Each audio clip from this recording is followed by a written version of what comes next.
Um, I saw that there was a lot of growing dissatisfaction with the CI function as years went by when I was talking to the business leaders. A lot of confusion out there. And also in the last few years, I saw the quick fix attempt, shallow answers on competitive intelligence. And part of that was pressure from the business leaders wanting an answer today. They'd ask you, hey, we need to know about this competitor's positioning, and I need that tomorrow. And so that pushed folks to really, hit the internet too hard in some cases. CI think also is struggling with is this a profession? Is this something that's a bolt-on? Is this an additional duty? In my opinion, it is a profession, and I think a lot of you that have worked with it know that. But I'm not sure the business leaders see it that way. They see it as maybe a function, a business function. Uh, and there's also a growing number of organizations out there that are coming online, and they seem to have a singular function or a singular focus on what they want to do. I'm not saying they're bad, but that kind of dilutes the overall career field when you have different groups going off and saying, this is what CI is. This is what it's supposed to do. And there's been 40 years of this of competitive intelligence, many great books, many great leaders out there that seem to be abandoned, but most of the stuff that they put out was timely or timeless, and so we shouldn't abandon that. So how did I do this? So it took me about 8 months, tapping into many different business development groups, CI groups that I belong to on LinkedIn, and so I reached out to folks. Actually, I drew up a set of survey questions, kept it kind of short and to the point of the questions I wanted to answer. And I'll go through each one of those. And then I wanted to follow up with personal interviews. I had about 50 interviews conducted anonymously, and that's the important thing. I don't think if I didn't do this anonymously, I probably would have had a handful of folks that wanted to do this. But I learned a long time ago when I was doing some work with NTSB and an FAA that anonymous was the way to go. People will tell you things that they wouldn't normally do, and that's what happened here. So I was really fortunate to get a lot of leaders, and I did some external research to see what the other market trends were. Uh, what this is not, why is this different? Well, I'm not a vendor. I'm not trying to sell anything, even though I have a small consulting firm. I don't do a lot of that, and I'm very picky about what I do. And a lot of it's been talking to analysts, Wall Street analysts and stuff. So I'm not really trying to sell anything. I don't have any tools or anything like that. Like I said, I was trying to answer a question, where is CI today? I interviewed some consulting firms out there to see what they were saying, and that was very enlightening and some troublesome in a way. The trend was not good for them. And I wanted to report the results to generate community discussion. So I think the community needs to come together and kind of address this. Here's some of the key references I use. I won't go into that so much. We'll put the slides out there for you. You can read them for yourself. So from other external studies I looked at, a lot of them were come out and address job growth. They're focused on, is this a profession? How much you're getting paid and things like that. And I kind of took the approach of, what do business leaders think about this? Are they getting value out of it? There was a lot of focus on, these other surveys on, science and big data analytics. No surprise, they were selling data analytic tools. A lot of them talked about AI, how to use AI and dashboards and stuff. Well, because they're selling those type of things, and I'm not saying those are bad. Those are great time savers. It's just that it kind of skewed those results. There's also was a disturbing thing I saw as folks saying, "Oh, I'm a CI professional," and they had less than 5 years experience. And I know there's a community out there of folks that have 15 to 20 years of experience, and no one seemed to be tapping into them. And these are folks that were in different industries, had different levels of work in different professions. So I don't know why they were excluded from some of these surveys. And there was also budget restrictions that I saw from these other surveys, which I found as well. They're starting to limit the CI functions. There was a big growth of data visualization tools the last 4 or 5 years. Like I said, I think those are great time savers. I wish I had some of them. When I was doing things, I used my own tools. There's a lot of free things out there that you can use for yourself. To consolidate news feeds and and have an escalation on events that were happening. But again, those are aids, not analysis. And CI leaders still seem to be uncertain that CI is really a profession. This is coming from other folks, and I kind of found that out myself. What this study is not, well, it's not a rigorous academic study. Uh, I didn't, probably apply all the rules that you should do, but I just asked a simple survey, questions, and did some interviews. It's not comprehensive. I think there needs to be more work done in this independent study of CI. I'm not trying to get new clients or anything like that. I was just trying to answer some questions for myself. And it's not to make anyone feel bad about their skills, jobs, and performance. We all do a hard job. CI is not easy. It is tough. And so maybe this is something we need to talk about. It's more about marketing ourselves a little bit better. And this is not the end of the conversation, but I'll go through some of the results. So I'm going to start with the survey itself and the questions and just kind of give you an overview of the results that I got. And so I want to be full disclosure here. I came from the aerospace defense industry and federal industry. And so it's probably skewed towards that, the answers coming from them. I did go out and reach out into, some commercial areas and manufacturing and product companies and things like that. It was harder with them because, when you try to contact somebody over LinkedIn or do a cold call, they go, "Who are you again?" Why do I want to talk to you? And there was some communities I wanted to talk to that are full of CI folks, and they blocked me. And they basically wanted me to pay them. Yeah, sure. If you want to be a partner, be a sponsor. You pay us. And I said, I'm not going to do that. So I just put those surveys out there on LinkedIn. So the first thing was the demographics. Who responded to this, and I was pretty pleased with the results. I was trying to get mostly leaders, and I think I accomplished that. I was fortunate to get some president, vice president, C-suite folks to talk to. They all took the survey and then they talked to me, and that was great. A lot of directors, I really wanted to hit them because a lot of times they're the ones that have that's where the rubber meets the road, and they're actually doing things. They're not leading other people. So I really tried to focus on that. Lots of managers, CI practitioners, and there was a handful of others that finance folks, just in different types of business development functions. So that's kind of what that looked like. Here's the industries. There you go. They're skewed. A lot of A&D people. Did some information technology, agriculture, insurance, pharmaceuticals, retail. I think if I took a more rigorous approach, I probably could have got more participation from other industries, but it was just me doing this, and I needed to just kind of get some basic information.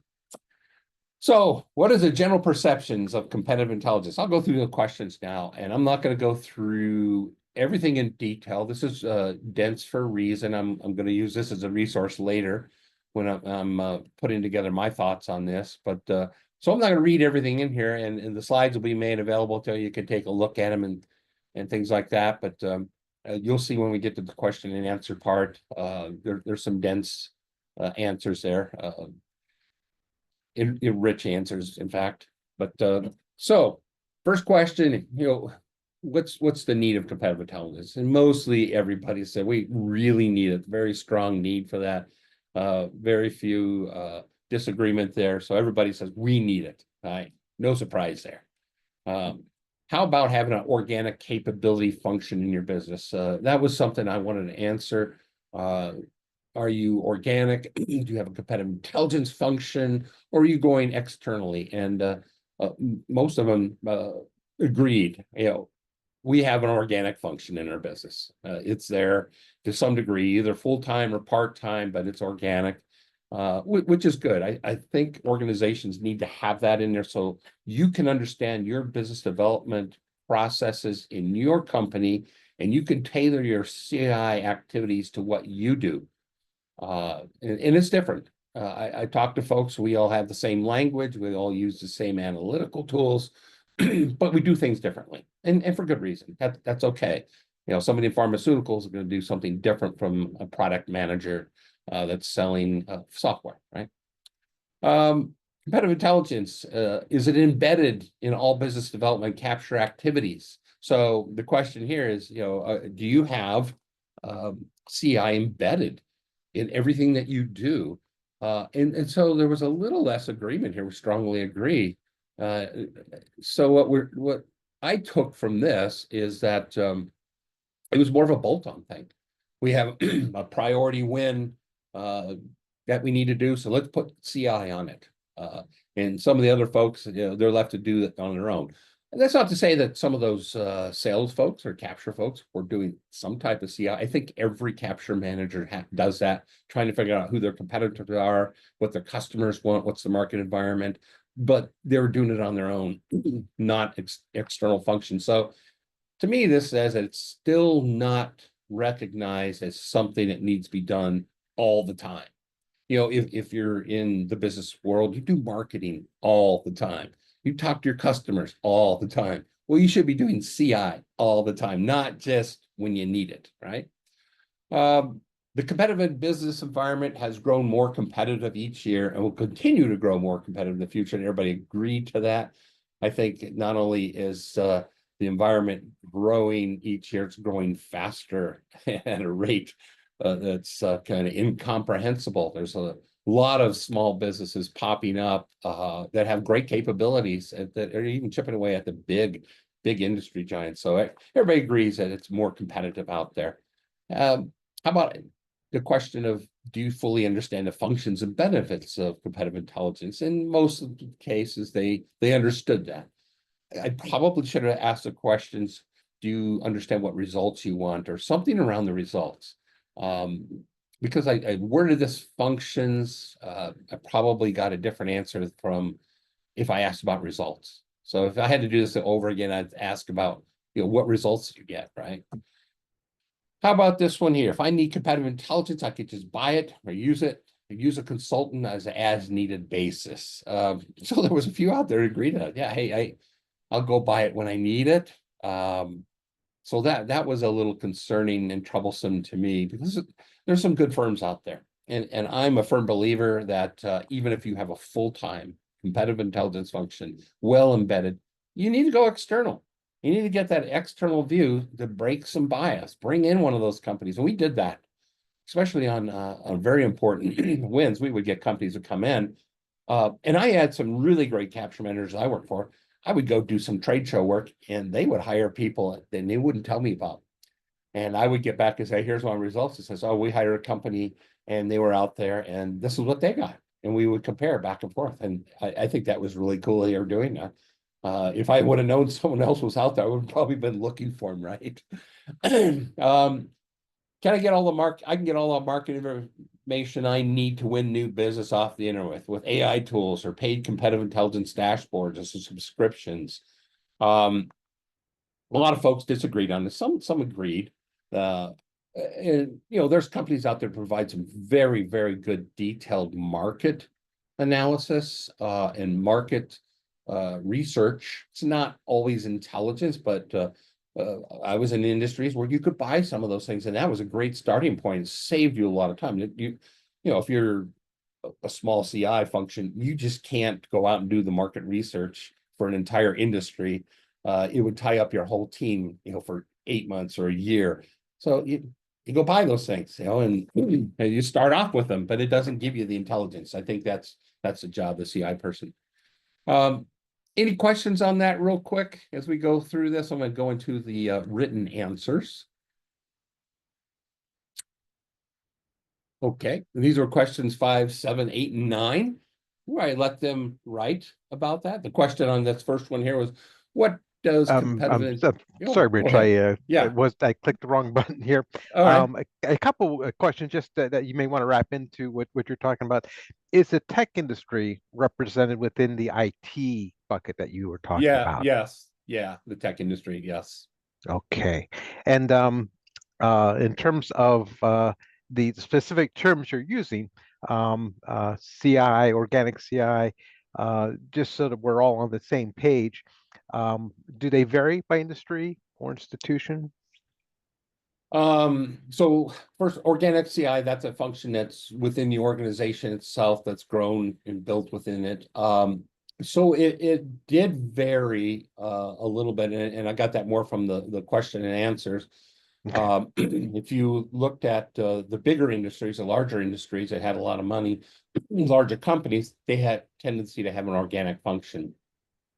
If you look at some of the smaller ones, maybe, and I saw this more in healthcare, and some of the healthcare folks I talked to, they were going external. In a lot of cases, they didn't really have a firm grasp of what competitive intelligence is or what it Mhm. could do. And I knew somebody that worked for one of those firms, and uh, he spent a good amount of time trying to explain to them what he was doing, how important it was to know the market environment and what pricing that you needed to come up with. So it did vary by industry. Yes. Very good. Thank you. All right. Please proceed. So what does competitive intelligence mean to you? So it's kind of a basic definition. I even had that in there. What's your definition of CI? And there was many definitions of CIs. There were people responded. There was some similarities across them, but what stood out to me was it wasn't as much focus on the customer. And To me, that's where you start. I mean, there's a lady, it's a CI fellow, Sina Sharp, wrote an excellent book on start with the customer. It was on CI, but always start with the customer. You got to understand what they want. And, that was kind of important. Um, Not as much information on market trends, strategy, decision making, and little agreement, very little agreement on what a good definition was. And I did a word cloud there of the things that stood out. And of course, because it's competitive intelligence, it's on the competitors, right? Gathering information. I'm not going to go through all of these. I did what stood out. I had them provide me with their definitions. But not too much of a surprise here. I mean, people were talking about predictive capabilities, market insight, foresight. One person said, "Hey, that's not a good question. Go look it up in a CI in the dictionary." Also, CI is not in the dictionary, but there's a lot of academic work that has been done on the definition of CI, and it's good, solid academic work. But some cases, those things kind of lead us down the wrong path. I'm more of a practical or a practitioner, right? And I want what's practical. Uh, you know, we need information on how to act, make decisions, things like that. So, but they were all over the map. It wasn't a real true agreement on the definition. Um, Question 7, what results do you expect from competitive intelligence activity if needed in your business? I wish I had a multiple choice answer, something like that for this, but as I said earlier, but I did get some survey questions back from that. And it was wide range again. There was also a singular focus on beating competitors. Yeah, that's important. But head-to-head competition, you're not out to beat competitors in CI, you're out to win over customers, right? So that should be a test question out there. What's your job as a competitive intelligence person? Well, to win business, provide intelligence and information, make those decisions to win. Anytime I was in a situation where we're just out to beat a competitor, we didn't do as well as when we stood back and says, let's go talk to the customers, see what they really want, right? Little agreement on expectations, other than beating competitors. Just some of the things that kind of stood out to me. Um, you know, Insights and intelligence to better informed decisions. Yeah, that's good. That's good. Uh, Results. Somebody said little. Expected little results. That was interesting. They wanted insights versus data to improve. Some of you that aren't in the aerospace defense industry, there was some answers on P win, price to win. And that's an art and science. unto itself in the aerospace defense industry. And then I also found that in construction and transportation industry, where you're out there trying to nail the price. What does it take to beat them? Because my industry, we had to deal with what we call low price, technically acceptable, or so they would come in with a minimum technical value and then say, okay, who has the lowest price? Okay, they're the winners, right? Just remember that the next time you see an F-35. Uh, how do you use competitive intelligence in your business, if at all? And so you can see the word crowd over there, cloud, strategy. We use it for strategically for informing strategy, tactical for winning capture. So those were, opposite from each other. But there's a room for both. I did work in a group that did a lot more higher level strategy. So you had to look at the market level, and I also did head-to-head competitions, where you're writing an RFP response, and so there's cases for both. And like I said, your CI function is dependent on what your internal customers want. So it may be different from somebody else, and that's not wrong or right. It's just the way it is. Proposal support and developing win themes and ghosting things, and you'll find that mostly in industries where they're not out there doing cold calls. They're waiting for proposals to drop, and that's a lot of federal, state, local businesses focused on that. Build product development roadmaps to facilitate what if discussions. So let's look at some of what stood out. Let me Yeah, stop you yeah. just for 1 second, Go ahead. Rich, because there's Yep. a couple really on point questions. One Okay. of the questions is the actual term competitive intelligence. Yes. Is it actually the term that these companies are having trouble with? Is there maybe a better term that might be used to capture what is the true value from the capability that you're describing? Well, that's spot on, because I talked to a couple of CEOs and a CMO, and the CMO had the Hmm. best answer about how we market things. And this one CMO said, you guys need to rebrand yourself, because you do more than just competitive intelligence. And this was somebody that had a lot of experience in big aerospace defense firms and strategy, and even at the tactical level. And some of those CEOs had the same thing. So, competitive intelligence. I mean, it goes out there and you think, well, I'm just out there looking, I'm trying to find out what our competitors are doing specifically, right? And so it kind of drags you into that direction. And CI is, to me, from my working with it, I looked at the whole strategic landscape, starting with the customers and what the market looked like. And I would get to competitors after all that was done. I'd say, well, who's the competitors in the field now? Yeah. And I will tell you that I always led off with Porter's Five Forces. I built my own tool to do that with, and I could get a team through that in about 45 minutes. I used to just sit down with them and talk to them about it. But when I started working through all the elements that Porter identified, we got different answers. And it was very surprising. And after a while, they said, you're right. We Hmm. really don't understand those forces. So there's a lot that goes into business. I think the best business capture folks kind of have an intuitive feel for what they need. They need to have a sense of that market. They need to have a sense of what the customers want, the competitors, and who's coming into the business, and substitutes and things like that. So when we say CI, it kind of drags us in the wrong direction. So maybe that's something we need to remarket as a Oh, community. absolutely. In fact, Jeannie asked a question about defensive CI, and the idea is that if you were to remove the work on bids and competitive bids and just take that out, does the Mhm. definition change a lot? And it sounds like some of this has to incorporate larger scope. Yeah, it does. And if you're in one of those industries where you got to write RFPs and stuff, I mean that's an art and science into itself. And there's a lot more that goes into it than just, okay, who are the competitors? Okay, thank you. We'll ghost them. Uh, the best proposal managers would come to me and say, I need to know about the market itself. I want a sense of what that is, because I want to address things in terms of what the customers want, not what we offer. We can address that later on. but I want to know what the customers want so we can address that. And I'm not sure we're getting that from this RFP because Yeah, they're no. writing it and the federal regulations say you got to do this.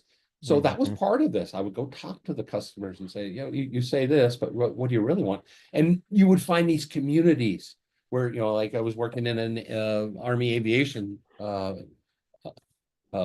RFP, and I would go talk to folks and say, "Oh, you got to go talk to General so and so or Colonel so and so. These guys are the best in business, and they drive where this is going. Everybody listens to them. It's kind of like E.F. Hutton. I don't know if you remember those commercials. When they talk, everyone listens. Yeah, It may not necessarily show up in that RFP, but they're sitting on the selection board. yeah. So that was part of this, customers, Dr. Craig, one of the CI fellows for long term, has a very interesting question and maybe some future work in this area. He says, if we were to ask the same question of people who do not consider themselves CI people, but instead are considered to be applied insight practitioners of various sorts, would we get the same or different results? I think we might get different results. I had an opportunity to sit at different levels, and I viewed CI differently. In fact, in our company at Northrop Grumman, we called it CA, competitive analysis, Hmm. not intelligence. So we could make the point that we're doing analysis because a lot of capture folks think intelligence is looking something up on the internet. And, okay, there's my answer, and that's information, right? And Yeah, everybody has that same information, and that information needs to be triangulated. And maybe it's not true, and uh, but practitioners are down there and they're thinking, well, if I'm gonna win this, how am I gonna win this? And let's see, the customers are putting a emphasis on, hey, the Army's coming out with this LPTA, low price technically acceptable, but is that really what they want? Is there wiggle room there where I can offer something of value to them that will say, yeah, you're not the lowest price, but this is valuable to us. And so I will always try to find this range. I would look at it like this and say, somewhere in there, that's yeah, where, and I would, actually map out where our competitors are worth their price. Then I would have another one say, well, here's the value.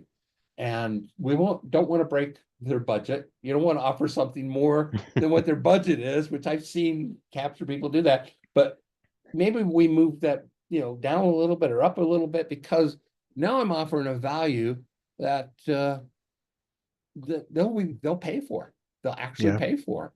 And so a lot of strategy goes into this. It's not just, well, what's that competitor want? And then the market, will the market sustain this? Maybe I'm offering up a capability that's going to be sunset in 2 years. That's not going to do anybody any good, right? So Not in what's the long term.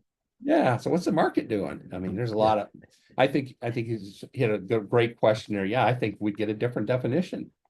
One last question, Yeah. Sabrina asked a two-parter. One is about the distinction between consulting CI and in-house CI. And I know in the pharmaceutical industry, we try to do as much in-house with a team as possible. I spent most of my career in pharma, and we knew we could do a lot, but we couldn't do primary CI very well because we had to identify who we were and what we were doing. And so it made perfect sense in that scenario to engage with other groups who, someone says, "Hey, I'm Lisa from California Researchers," and they could ask questions. And if someone said, "Yeah, but aren't you working for a potential competitor?" They could say, "Well, yeah, maybe, maybe not. I can't tell you. If you can't answer, that's Mhm. fine." But the idea is that you at least had an outside group that could do that extra work. Are there specific CI firms or consulting firms that do CI that you're familiar with that perhaps are more popular with than in-house or homegrown organic CI groups?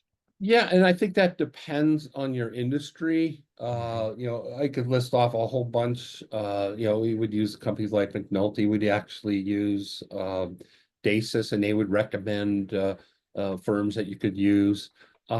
Sometimes we would go really external. One of the important things I think that you should always use external capabilities for is the voice of a customer, right? Because if I would go in and talk to the customer and I'm wearing my industry badge, you know who I'm working for, and I'm asking them, do you like us? Are we providing you what you want? Nobody wants to tell you, no, you guys are horrible. There's a few special ops folks that would do that, and they use colorful language. But in a lot of cases, they would say, no, you're doing okay. Yeah. I'm not getting a good answer. But when an external goes in there and says, "Hey, we're looking at this from the industry. We're not working really anybody particular. Who's doing a good job for you? What's not being done?" You get some pretty scary answers. Sometimes you come back. In fact, I was working on a proposal in an area, and we had did a voice of the customer, and it came back to me, and it said, uh, if there was anybody else that could provide even the close to minimum capability, we would choose them because you're always offering us the same thing. And then there was a big long paragraph. I'm going, oh my gosh, we're doing Yeah. horrible. We need to change our approach. So voice of the customer, you should do that. And then, like I said, also on really important things, getting somebody external go out there to do there's some firms that just do pricing. I need a price to win. And they have people that, use customer information, competitor information, and we would do that because we wanted to make sure that we weren't giving the impression that we knew somebody's IP. We did that we knew their wrap rates. Yeah, that's what you're trying to figure out. I mean, there's a good scientific way to figure out wrap rate, and what that is that's the rate you put on top of your labor or manufacturing, to get your profit. What's your profit margin? And like I said, there's ways to do that, but just to stay away from the impression that we know their IP, their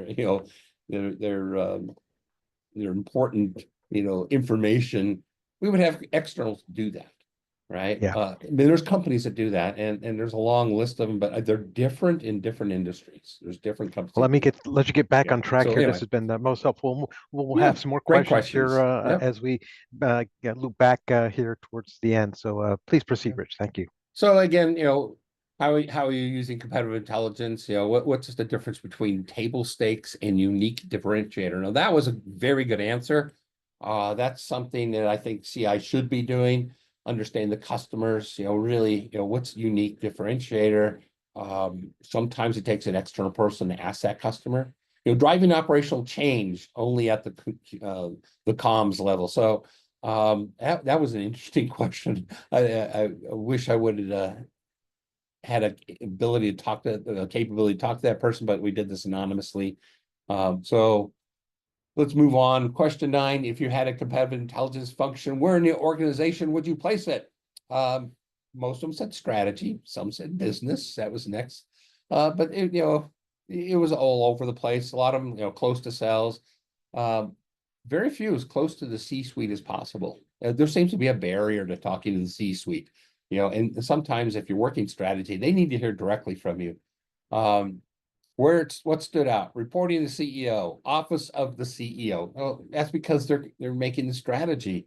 But like I said, sometimes there's a barrier. There's levels you got to go through. You got to go through your boss, and I think that barrier is that sometimes we're bearers of bad news, but sometimes that bad news needs to get out there. Say we're doing things wrong, but here's an opportunity to prove. Right? That's what I found. What that barrier was. Um, our CI function is partnered with pricing support as a separate business. That was interesting.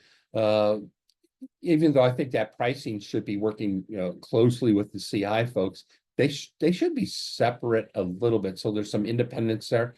So and that's how a lot of the aerospace and defense industry folks they would have a CI group and they would have a price to win group, and they would work together. Usually they were asking us CI people impossible questions like, can you go find out what their architecture is and which computers are using, and really tough stuff because that's IP, and you had to go to trade shows and places like that to figure that out. But so let's move on to the interviews. So this is where I think you get a lot of the good meat. Having the question and answer thing, folks are limited. They're not gonna write long paragraphs. But when you're talking to somebody um, in 30 minutes or less, and saying this is gonna be anonymous, no one's gonna know, just tell me anything you want. Some folks I couldn't shut them up. I didn't have to ask them too many questions. But so what I ask them things like, do you have a CI function? What do you expect from them? Is your workforce skilled? Is it embedded? Do you use AI? Things like that. Are your clients asking for in-depth analysis or just looking to plug gaps? Is your workload increasing or just decreasing? So these are the kind of the discussion topics that we went into. I was trying to sense their feel for what we were providing to them. Some of the things that I came up with, and I'm not going to go through all their answers.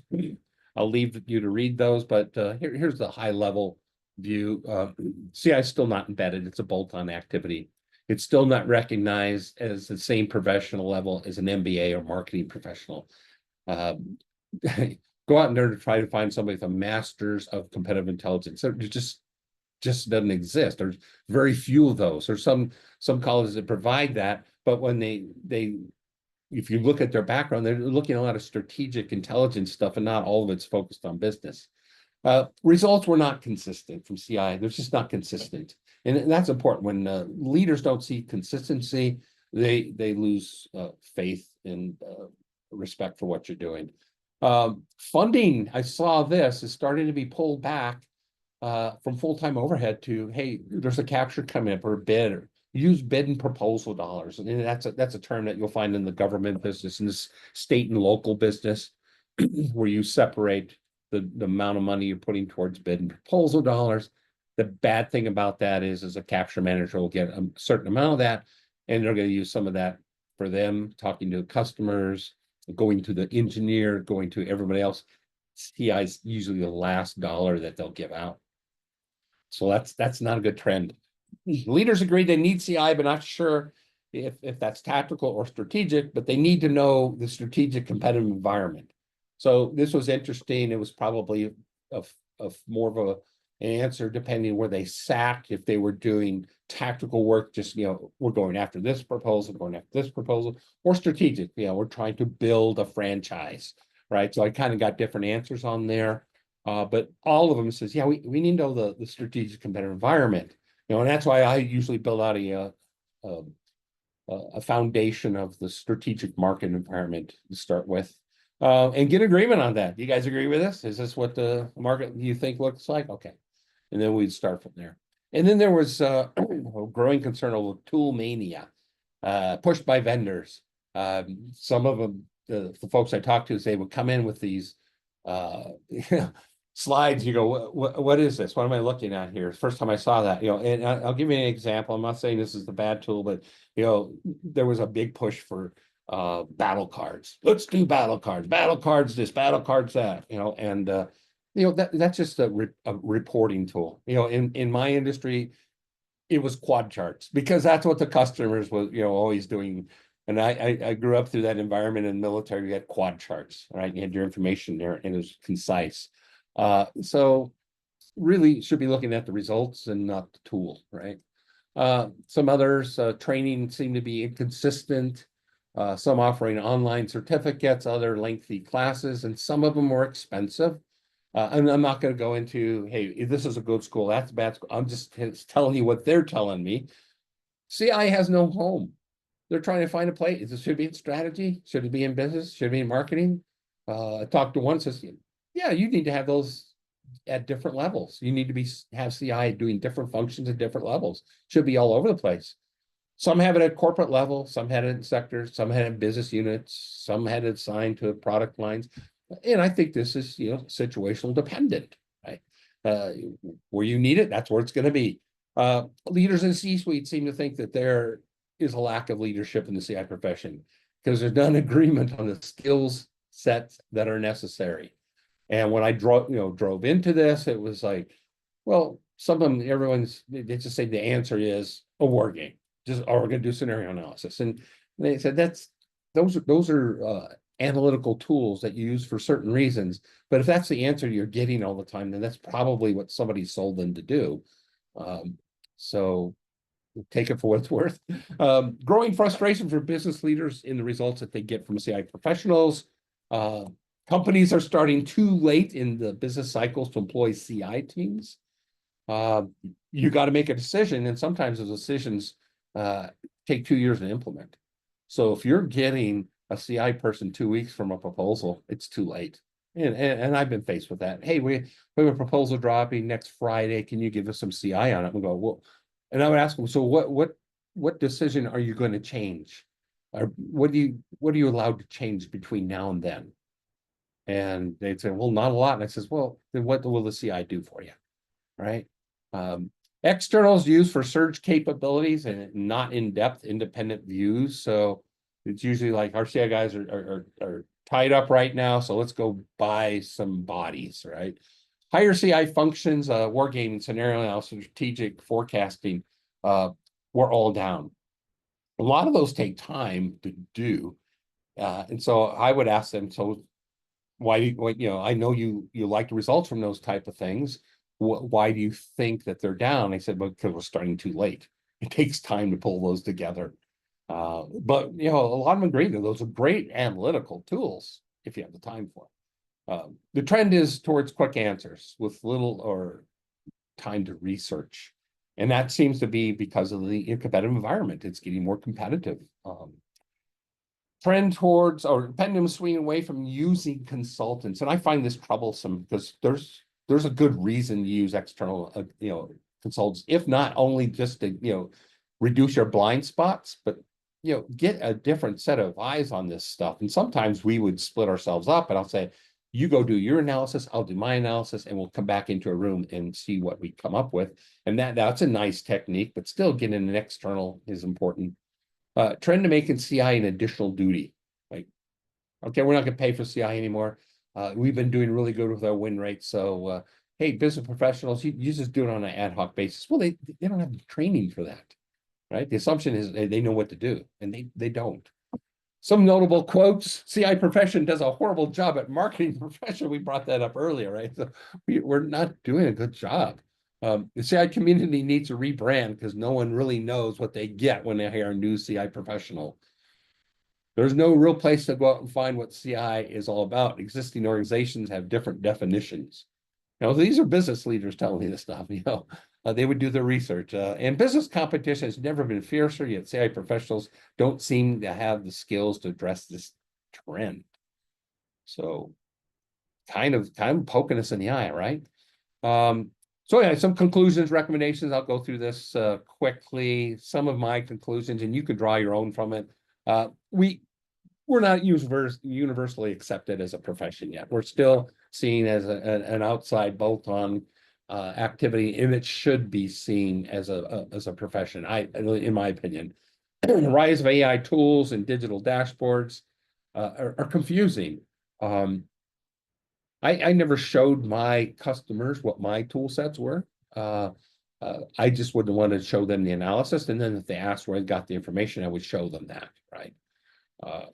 CI profession is fragmenting across several domains. So there's groups that are coming up that are just focused on sales enablement. And because of that, they're kind of skewing what their definition is. And I'm not saying that's bad, but they should be saying, this is what CI is. They should say, this is what CI is for product managers, or this is what CI is for my industry. But that's not really what's happening out there. Focus on global intelligence is diluting the CI business profession. So business is done differently in different countries and things like that. And that should be taken into account. There's things that you can do in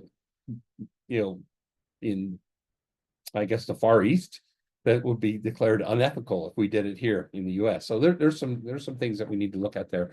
CI is an a la carte function. We'll just go and buy it when we need it. No agreed upon set of skills and knowledge necessary to be a CI professional. Opening the industry to quick certification factories. That's what I've found is that, hey, you need to know how to do this, and come here. We'll give you a certification on how to do a SWOT, right? Really, CI it takes a lot of different skills, a lot of different analytical techniques, and you choose the ones that you need at the time you need them. So I talked to a few of the folks. I said, yeah, I mean, they seem to have like 2 or 3 tools that they use all the time. And we're not happy with that. We really want them to go talk to people. I said, yes, use the analytical tool that I call POTS, plain old telephone system, actually calling up industry experts and talking to them, or even your competitors. Leaders are not happy with the result of CI activities. That was a growing trend. They're not happy with it. They know they need it. Confusion over the definition of CI. CI is still not, accepted as a profession. I already said that. But so what do we need to do? Well, I think we need to take a look at that 40 years of of what has been done in CI and how it's evolved.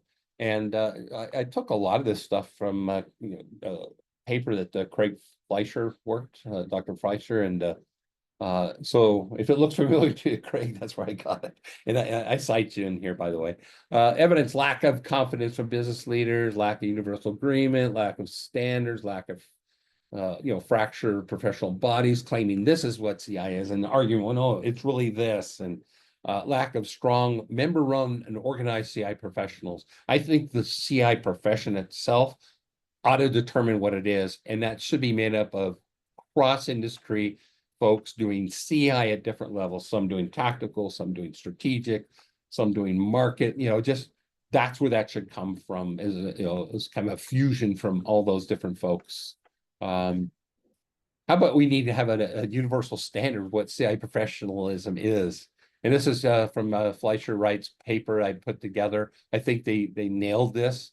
We need to have a collective service orientation, clearly defined, positioning the occupation in the labor force, the body of knowledge needs to be defined. And I'm not talking about this book, that book, but the skills and the knowledge necessary to do the work. General knowledge of other related fields. We have to work with proposal folks. We have to work with marketing folks. We have to work with technical folks. And active participation is a recognized membership society. And I won't go those details. In final recommendation here, really stop the fracture. We got to, if there's going to be different groups out there and things like that, but identify yourselves as, for us, CI means this. It may not mean that for everyone else. But don't come out and say, this is what CI is for everyone, right? And there needs to be a single, like I said, member-run CI profession that can do this. And finally, partner with the academic community so we can get a really recognized, universal recognized skills and knowledge about it. And I want to leave time for some questions here. So I'm not going to go too much into this more, but No, that's perfect, Rich. And in fact, that we do have a handful of questions, several questions.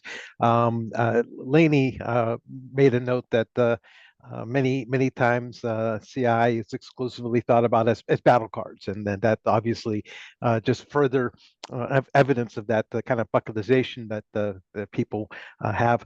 She does ask a good question, and that relates to the voice of the customer. Is that specifically a CI function? I know I worked in a large pharma company that had a market research group, and they owned voice of the customer. But where do you yep. see that falling between market research and CI or other? So in when I worked for Northrop Grumman, that was a CI thing. We would go out there and do that, but we would hire externals to do that, and we would supplement that. We'd say, hey, I was able to talk to the folks. When I moved over to Biosat, their marketing folks were doing voice of the customer, which was good, but it was missing some key points. I mean, it was focused more on marketing. What are they really looking for? So, okay, let's change our marketing approach. So I would partner with them and say, I need to know more about the technology that they want. What is the basic capability that they're trying? Going back to Clayton Christensen, what's the job they want done, right? That's the question. What job do you want done? That's why companies buy things to do a job. And so it depends on your company. But if marketing's doing, just know that they're going to have a little bit of a skew approach to that and may not be hitting all the cylinders. Yeah, it depends is a good answer for a lot of these things, but it does. That's a key point. Michael asked about the comment on tool mania, and I've definitely seen this explode over the last few years. Is this being pushed by vendors as a replacement for CI professionals, or are vendors assuming some level of CI competence already exists and they're looking to supplement that? So what I've seen is vendors trying to sell this to CI professionals, and you'll see that on LinkedIn, and it seems to go through waves. For a while it was SWOT mania. Yeah, I mean that's a good tool. You use it when you need it. You don't use it every time. The battle card thing. That's something. And I even used the term eventually because I got tired of providing all this intelligence to my business leaders. And when they would go and do their briefing to the leadership, they would cherry pick everything out of there and put it in one slide and it would say strengths and weaknesses.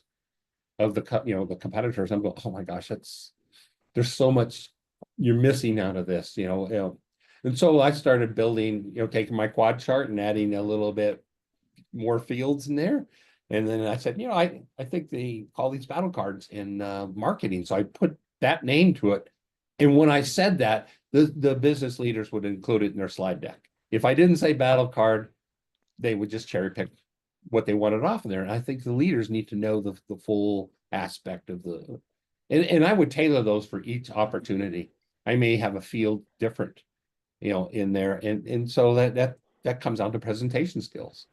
That's important, but it's not CI. CI is the Yeah. analysis that you do, the collection of the information, going, talking to people, putting it together, trying to make sense of it. That's what we are. We're sense making. We're trying to make sense of this so we can make a good decision.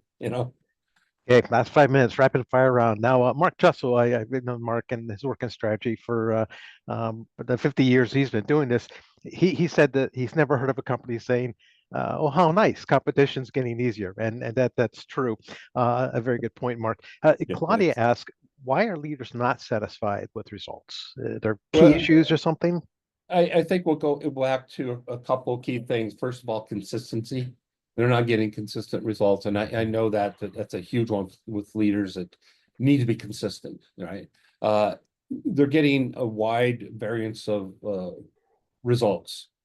So one group will come in and say, well, here's your strengths and weaknesses. And another group will come and say, well, here's your competitive environment, and this is where we are. And another group will come and say, well, here's where your pricing falls within. And really, you need to provide a comprehensive view. And that's hard to do when you're saying you've got 3 minutes, you got one slide, right? That's very difficult to do. So sometimes you just got to be blunt in those slides and say, here's what it is, and then hope that they ask questions so you can show them the rest of the story, like Paul Harvey said. But I think it's consistency, and they're not seeing skilled CI professionals coming to they're getting young folks that took a class on SWOTs or went out and got a certificate and know how to do analysis of alternatives. And you need to know all those skills. Go get Craig Fleischer's and Babette Bennelson's book and look at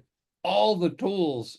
Go take a look at what structured analytical techniques are. That's what's the problem. I think we're relying on quick fixes too much now. Yeah, in fact, Dr. Craig actually, suggests that there must be ways that we can help our CI colleagues and clients move away Yeah. from this fixation on the next shiny thing. That always concerns people in this industry when they talk about needing to adopt this or they want that Yeah. platform. And I know there's some of the things, the takeaways that you've mentioned here. First and foremost, Stephanie asked, how can we get the Flesher right paper? I think I have a link in the slides here. I cited up front. We that reference page. I have it up there. Mhm. And if we don't, then we need to put these out there where folks can get the slides, Yeah. if they want to use them. But yeah, that's where you can get that. And Craig probably can type it to the chat as well.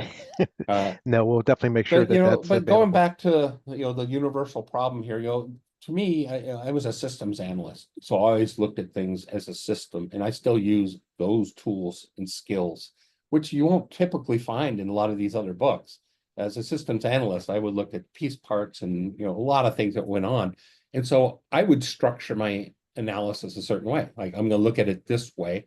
Now, what do I need to understand that? Is there some type of a tool I can use or an approach that I can use? And then I would go to the bucket and say, this would work well, this would work well, this would work well. And then I would have a peer review and say, did I get this right or not? Right? Before I even go to my business manager. And a lot of times that was what we called the murder board. And you get beat up. Go back. You too much strengths and weaknesses. Go back. Go find out the real cause. So Yeah. There's a couple questions that one revolves around the fact that there's no clear what's in it for me in terms of where we put our time and money. How do we resolve this fracture across the different membership organizations? Is there a shortcut to that?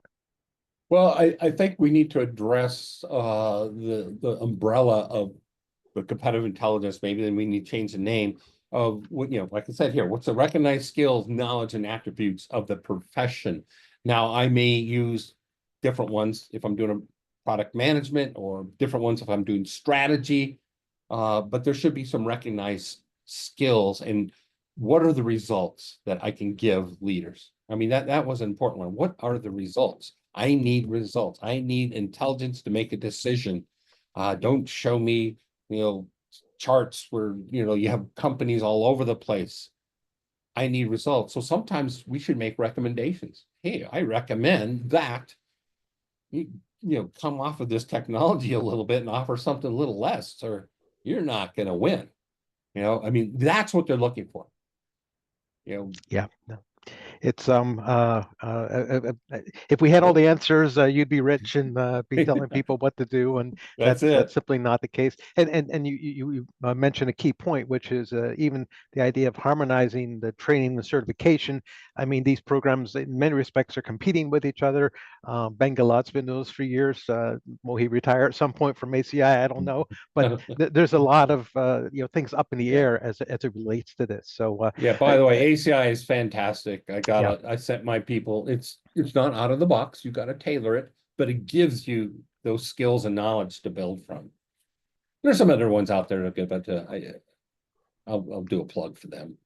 No, I same boat. Went Yeah, through the program and sent my people, and uh, Craig, Dr. Craig has included the link, which I will make sure goes out in the notes for this. Just scanning to make sure I'm not missing something revolutional in terms of this, and I don't see it, and we're at time. So what I'll yeah, do is bring this to a close. Thank you so much, Rich, for sharing the results of your time and effort there, and we look forward to more of the webinars for the CI Fellows throughout the yep. year, and your leadership as president. Thank you so much for this, and Thank you. to all of you who joined us for this, we look forward to seeing you next month. So enjoy, and we'll talk to you later. All right. Bye-bye.